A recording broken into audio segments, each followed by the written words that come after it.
Hello friends, welcome to my channel Aarambh classes. आज के इस वीडियो में हम लोग एनसीईआरटी 360 डिग्री के हिस्ट्री के क्वेश्चंस का डिस्कशन आपके साथ करेंगे। इस बुक में क्लास 6 से लेकर 12 तक एनसीईआरटी हिस्ट्री के सभी चैप्टर्स के पेज बाय पेज क्वेश्चंस दिए हुए हैं। तो बिना देर किए चलिए आज का ये वीडियो शुरू करते हैं। क्लास 12th के चैप्टर 3 तक के क्वेश्चंस का डिस्कशन हम लोगों ने इस सीरीज़ के प्रीवियस पार्ट में कर लिया है। आज हम लोग चैप्टर 4 विचारक, विश्वास और इमारतें, सांस्कृतिक विकास से संबंधित रिमेनिंग क्वेश्चंस का डिस्कशन आपके साथ करेंगे। क्वेश्चन नंबर 56 है, गुंटूर के कमिश्नर ने मूर्तियां और उत्कीर्ण पत्थर को इकट्ठा करने के बाद कहां लेकर गए? इसका सही आंसर है ऑप्शन सी, मद्रास में। 1854 में गुंटूर के कमिश्नर ने अमरावती की यात्रा की। उन्होंने कई मूर्तियां और उत्कीर्ण पत्थर जमा किए और वे उन्हें मद्रास ले गए।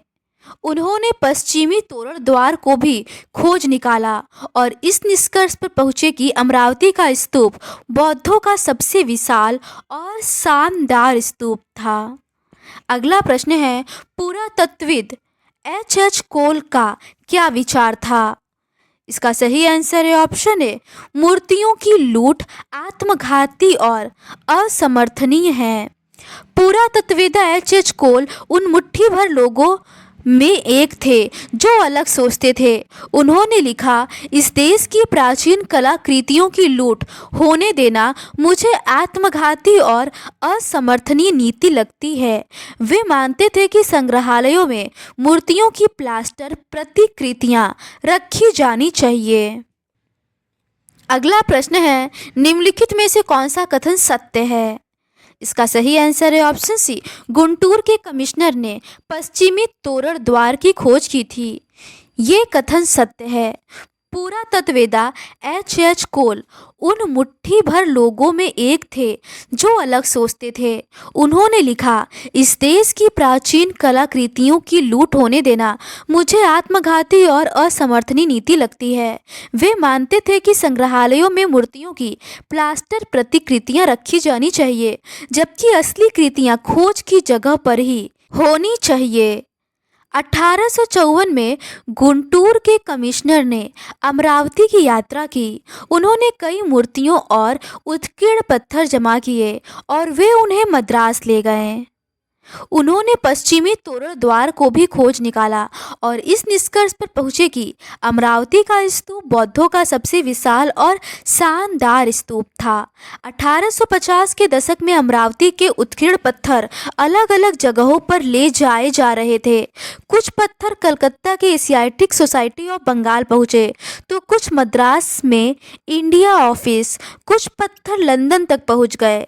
कई अंग्रेज अधिकारियों के बागों में अमरावती की मूर्तियां पाना कोई असामान्य बात नहीं थी। वस्तुतः इस इलाके का हर नया अधिकारी यह कहकर मूर्तियां उठा ले जाता था कि उसके पहले के अधिकारियों ने भी ऐसा किया। अगला प्रश्न है, निम्नलिखित कथनों पर विचार कीजिए और सही विकल्प चुनिए। पहला है, अमरावती की मूर्तियों को अलग अलग जगहों पर भेजा गया था। दूसरा है, अंग्रेज अधिकारी अपनी बागों में अमरावती की मूर्तियां रखते थे। इसका सही आंसर है ऑप्शन सी, दोनों कथन सही है। 1850 के दशक में अमरावती के उत्कीर्ण पत्थर अलग अलग जगहों पर ले जाए जा रहे थे। कुछ पत्थर कलकत्ता में एशियाटिक सोसाइटी ऑफ बंगाल पहुंचे तो कुछ मद्रास में इंडिया ऑफिस, कुछ पत्थर लंदन तक पहुंच गए। कई अंग्रेज अधिकारियों के बागों में अमरावती की मूर्तियां पाना कोई असामान्य बात नहीं थी। वस्तुतः इस इलाके का हर नया अधिकारी यह कहकर कुछ मूर्तियां उठा ले जाता था कि उसके पहले के अधिकारियों ने भी ऐसा किया है। अगला प्रश्न है, सांची संरक्षित क्यों रह गया जबकि अमरावती नष्ट हो गया? इसका सही आंसर है ऑप्शन बी, अमरावती की खोज पहले हो गई थी और तब तक संरक्षण का विचार विकसित नहीं हुआ था।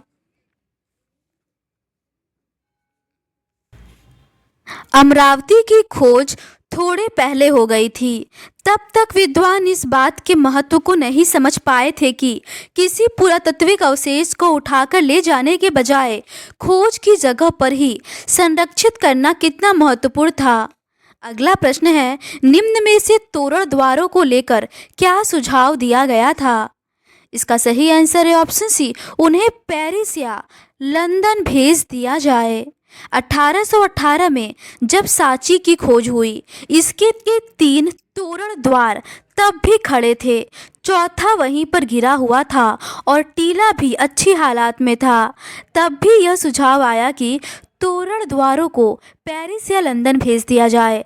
अंततः कई कारणों से सांची का स्तूप वहीं बना रहा और आज भी बना हुआ है, जबकि अमरावती का महाचैत्य अब सिर्फ एक छोटा सा टीला है जिसका सारा गौरव नष्ट हो चुका है। अगला प्रश्न है, बौद्ध मूर्ति कला में बुद्ध को किस प्रकार दर्शाया गया है? इसका सही आंसर है ऑप्शन सी, प्रतीकों के माध्यम से। बौद्ध मूर्ति कला को समझने के लिए कला इतिहासकारों को बुद्ध के चरित्र लेखन के बारे में समझ बनानी पड़ी। बौद्ध चरित्र लेखन के अनुसार एक वृक्ष के नीचे ध्यान करते हुए बुद्ध को ज्ञान प्राप्ति हुई।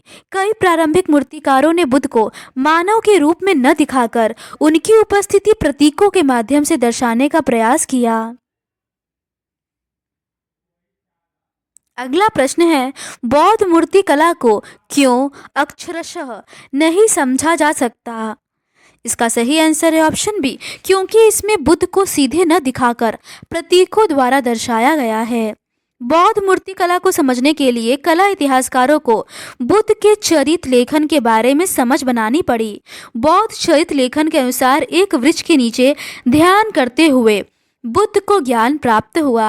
कई प्रारंभिक मूर्तिकारों ने बुद्ध को मानव के रूप में न दिखाकर उनकी उपस्थिति प्रतीकों के माध्यम से दर्शाने का प्रयास किया। अगला प्रश्न है, निम्न में से बुद्ध के महापरिनिर्वाण का प्रतीक क्या था? इसका सही आंसर है ऑप्शन बी, स्तूप।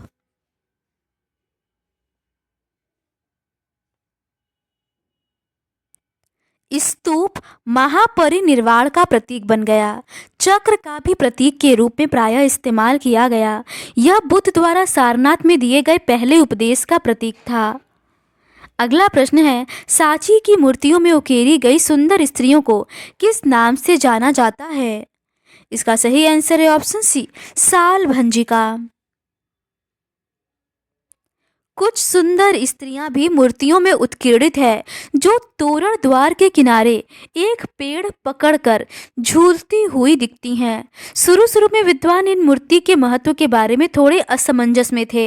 इस मूर्ति का त्याग और तपस्या से कोई रिश्ता नजर नहीं आता था, लेकिन साहित्यिक परंपराओं के अध्ययन से वे समझ पाए कि यह संस्कृत भाषा में वर्णित साल भंजिका की मूर्ति है।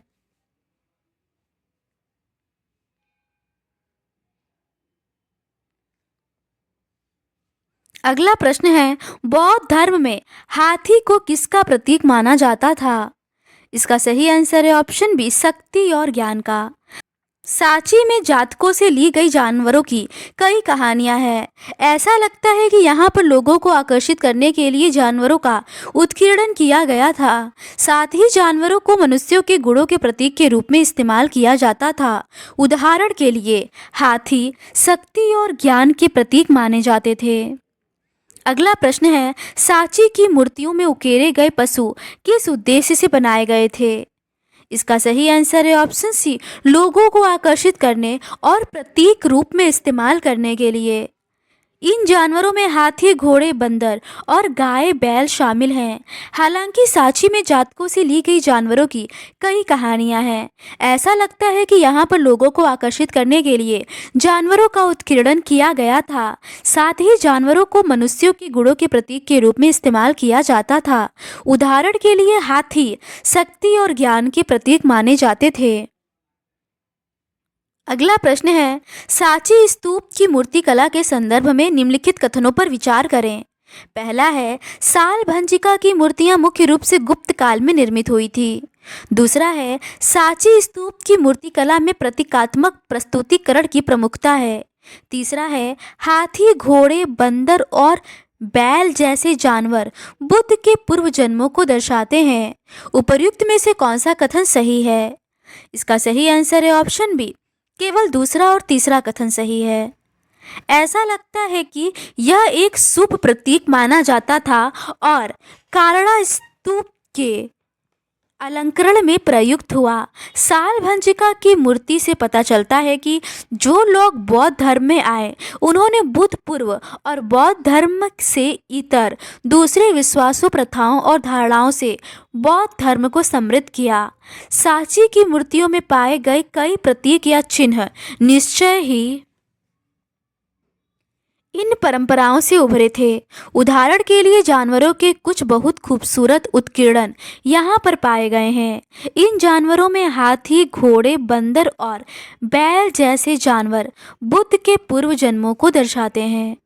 अगला प्रश्न है, बोधिसत्व को किस रूप में माना गया?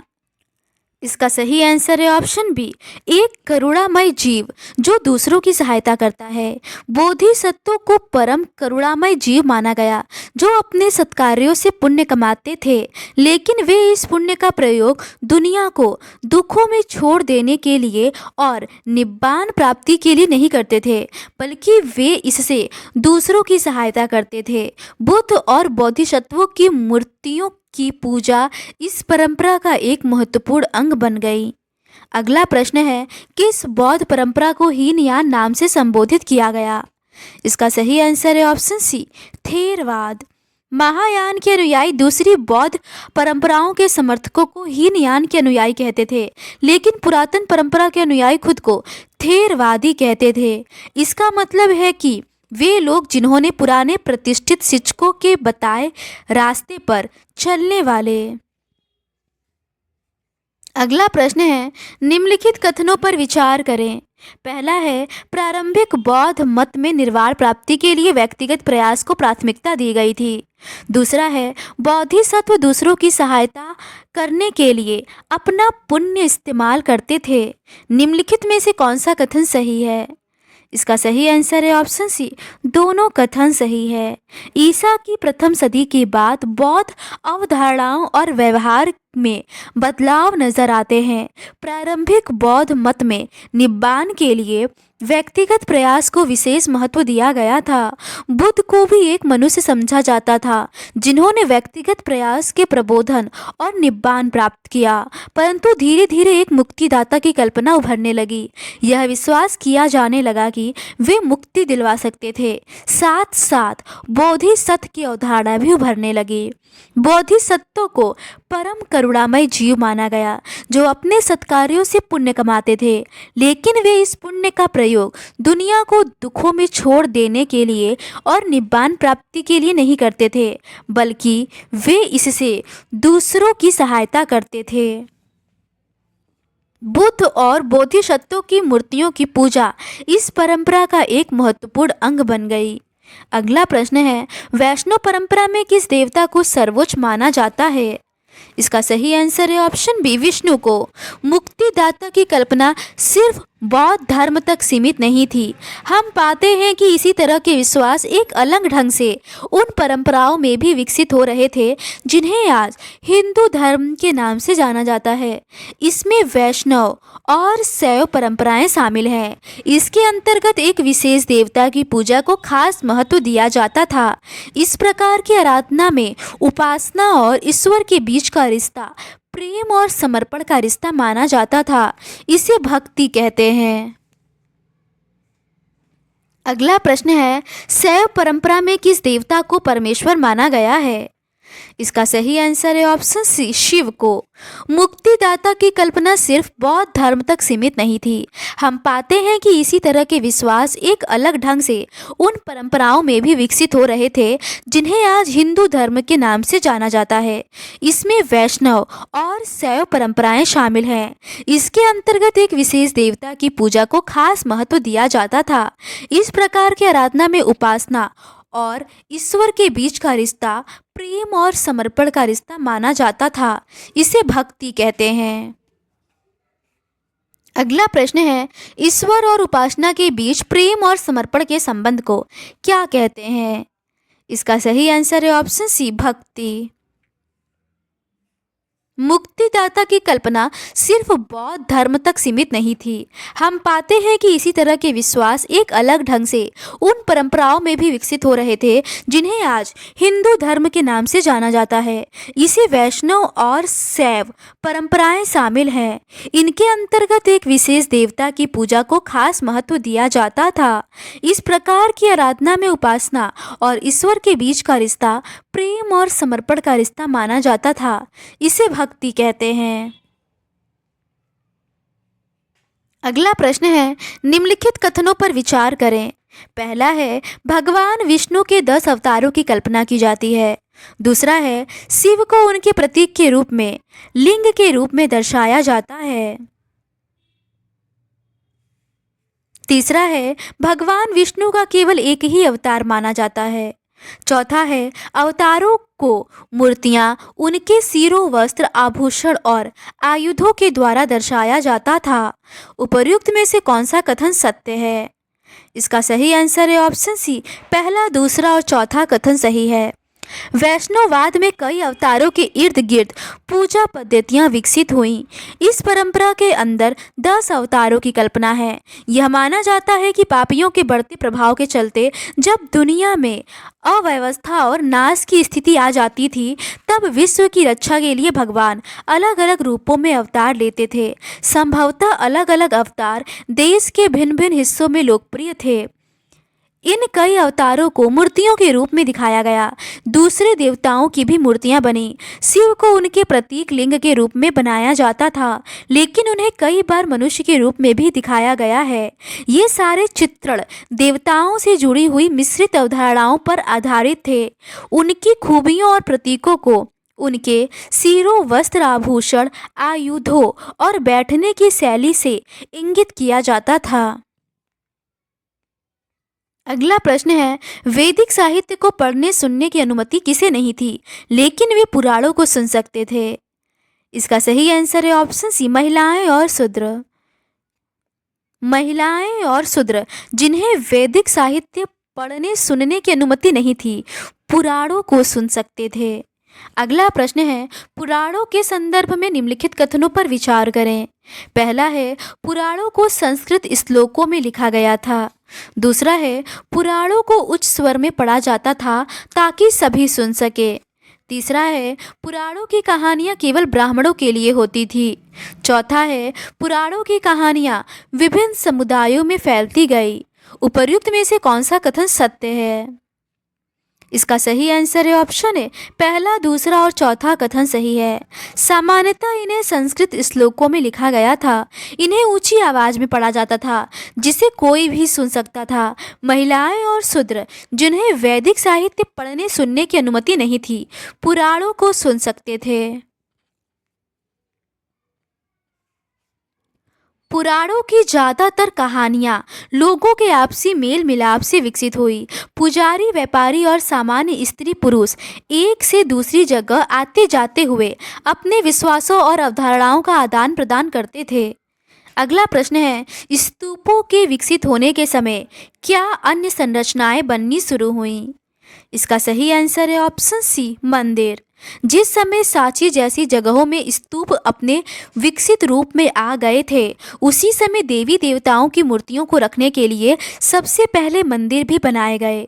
शुरू के मंदिर एक चौकोर कमरे के रूप में थे जिन्हें गर्भगृह कहा जाता था। इसमें एक दरवाजा होता था जिससे उपासक मूर्ति की पूजा करने के लिए भीतर प्रविष्ट हो सकता था। धीरे धीरे गर्भगृह के ऊपर एक ऊंचा ढांचा बनाया जाने लगा जिसे शिखर कहा जाता था। अगला प्रश्न है, मंदिरों में स्थित मुख्य कक्ष को क्या कहा जाता था? इसका सही आंसर है ऑप्शन सी, गर्भगृह। जिस समय सांची जैसी जगहों में स्तूप अपने विकसित रूप में आ गए थे, उसी समय देवी देवताओं की मूर्तियों को रखने के लिए सबसे पहले मंदिर भी बनाए गए। शुरू के मंदिर एक चौकोर कमरे के रूप में थे जिन्हें गर्भगृह कहा जाता था। इनमें एक दरवाजा होता था जिससे उपासक मूर्ति की पूजा करने के लिए भीतर प्रविष्ट हो सकता था। धीरे धीरे गर्भगृह के ऊपर एक ऊंचा ढांचा ढांचा बनाया जाने लगा जिसे शिखर कहा जाता था। अगला प्रश्न है, गर्भगृह के ऊपर बनाए गए ढांचे को क्या कहा जाता है? इसका सही आंसर है ऑप्शन डी, शिखर। जिस समय सांची जैसी जगहों में स्तूप अपने विकसित रूप में आ गए थे, उसी समय देवी देवताओं की मूर्तियों को रखने के लिए सबसे पहले मंदिर भी बनवाए गए। शुरू के मंदिर एक चौकोर कमरे के रूप में थे जिन्हें गर्भगृह कहा जाता था। इसमें एक दरवाजा होता था जिससे उपासक मूर्ति की पूजा करने के लिए भीतर प्रविष्ट हो सकता था।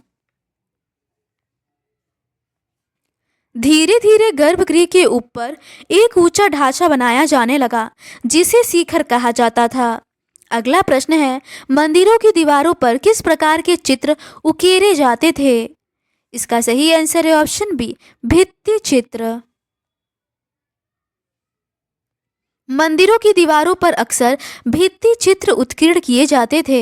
बाद के युगों में मंदिरों के स्थापत्य का काफ़ी विकास हुआ। अब मंदिरों के साथ विशाल सभा स्थल, ऊंची दीवारें और तोरण भी जुड़ गए। जल आपूर्ति का भी इंतजाम किया जाने लगा। अगला प्रश्न है, सबसे प्राचीन कृत्रिम गुफाएं किसके आदेश से बनाई गई थी?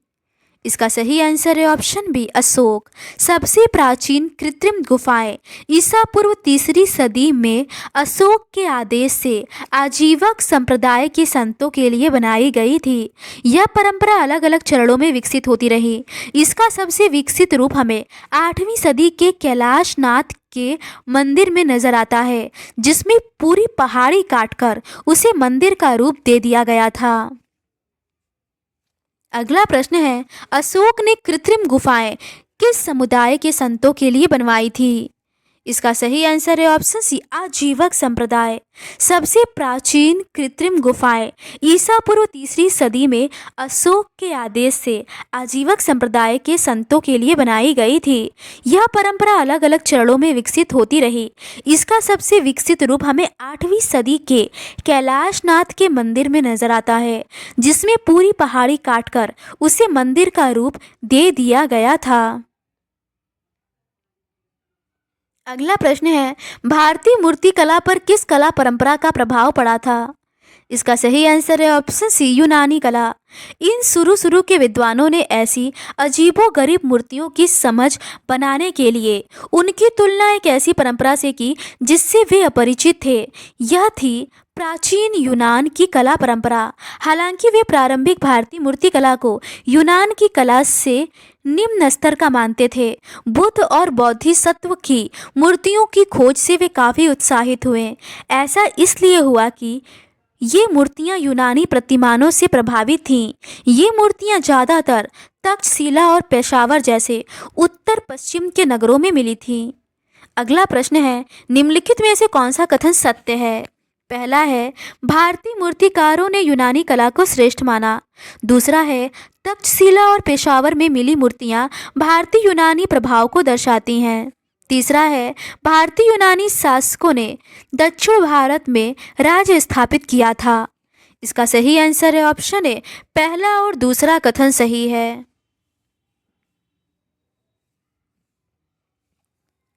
ये मूर्तियां ज़्यादातर तक्षशिला और पेशावर जैसे उत्तर पश्चिम के नगरों में मिली हैं। इन इलाकों में ईसा से 200 साल पहले भारतीय यूनानी शासकों ने राज्य बनाए थे।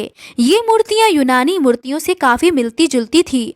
चूँकि ये विद्वान यूनानी परंपरा से परिचित थे, इसीलिए इन्होंने इन्हें भारतीय मूर्तिकला का सर्वश्रेष्ठ नमूना माना। परिणामतः इन विद्वानों ने कला को समझने के लिए एक तरीका अपनाया जो हम सब अक्सर अपनाते हैं, परिचित चीज़ों के आधार पर अपरिचित चीज़ों को समझने का पैमाना तैयार करना। अगला प्रश्न है, भारतीय यूनानी मूर्तिकला के संदर्भ में निम्नलिखित में से कौन सा कथन असत्य है? इसका सही आंसर है ऑप्शन डी, भारतीय मूर्तिकारों ने कभी भी यूनानी कला को महत्व नहीं दिया। ये कथन असत्य है। इन शुरू के विद्वानों ने ऐसी अजीबोगरीब मूर्तियों की समझ बनाने के लिए उनकी तुलना एक ऐसी परंपरा से की जिससे वे परिचित थे। यह थी प्राचीन यूनान की कला परंपरा। हालांकि वे प्रारंभिक भारतीय मूर्तिकला को यूनान की कला से निम्न स्तर का मानते थे। बुद्ध और बोधिसत्व की मूर्तियों की खोज से वे काफ़ी उत्साहित हुए। ऐसा इसलिए हुआ कि ये मूर्तियाँ यूनानी प्रतिमानों से प्रभावित थीं। ये मूर्तियाँ ज़्यादातर तक्षशिला और पेशावर जैसे उत्तर पश्चिम के नगरों में मिली थी। इन इलाकों में ईसा से 200 साल पहले भारतीय यूनानी शासकों ने राज्य बनाए थे। ये मूर्तियाँ यूनानी मूर्तियों से काफ़ी मिलती जुलती थी।